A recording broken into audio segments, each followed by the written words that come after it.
এপ্রিলেই মুক্তি পেতে পারে জয়া আহসানের ছবি বিউটি সার্কাস। পরিচালক মাহমুদ দিদার জানালেন, এই মাসেই শেষে হবে বিউটি সার্কাস ছবির পোস্ট প্রোডাকশনের কাজ, এরপর জমা দেওয়া হবে সেন্সর বোর্ডে। পরিচালক আরও জানালেন, কোনো কারণে এপ্রিলে মুক্তি না পেলে যে কোনো উৎসবে বিউটি সার্কাস মুক্তির পরিকল্পনা করা হবে।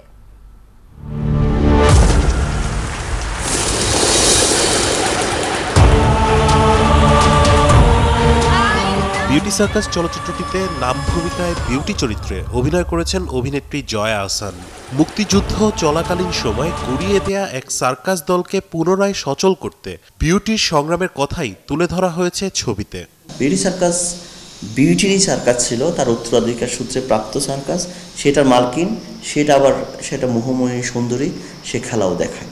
বেসিক্যালি একজন নারী সে যখন একটা সার্কাসের মতো বৃহত্তম কালচারাল ফর্মকে কালচারাল স্টেজকে লিড করে, তখন তাকে কী পরিমাণ বাধার ভিতর দিয়ে যেতে হয়, কী পরিমাণটা সাংঘর্ষিক এবং এক ধরনের অর্থোডক্সাল যে সোশিও কালচারাল যে আমাদের দৃষ্টিভঙ্গি, এটার বিরুদ্ধে যেতে হয়, সেটা এক ধরনের দেখার চেষ্টা আছে এখানে। পরিচালক মাহমুদ দিদার জানালেন, এমন বিষয়ে ছবির শুটিং করাটা ছিল একটা চ্যালেঞ্জ।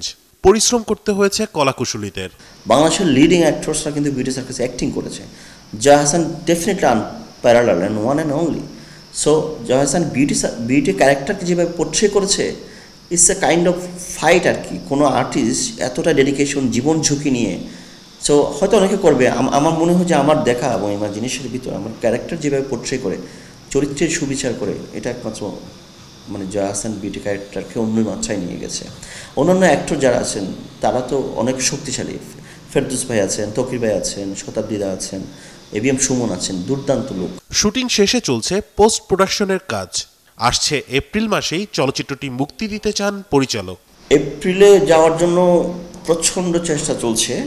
তো সেক্ষেত্রে ওই যে বললাম রমজান আসতেছে, সেটাকে কিভাবে যেন এক ধরনের সাংঘর্ষিক জায়গায় না যাই আমরা সিনেমাটা নিয়ে, এই জন্য হয়তো পরের কোনো ফেস্টিভ্যাল ধরার একটা চিন্তা, কিন্তু আমরা এখনই আশাহত হতে চাই না। জয়া আহসান ছাড়াও ছবিতে দারুণ অভিনয় করেছেন ফেরদৌস, তৌকির আহমেদ, শতাব্দী ওয়াদুদ ও এবিএম সুমন। রাশেদ আনিস, ৭১, ঢাকা।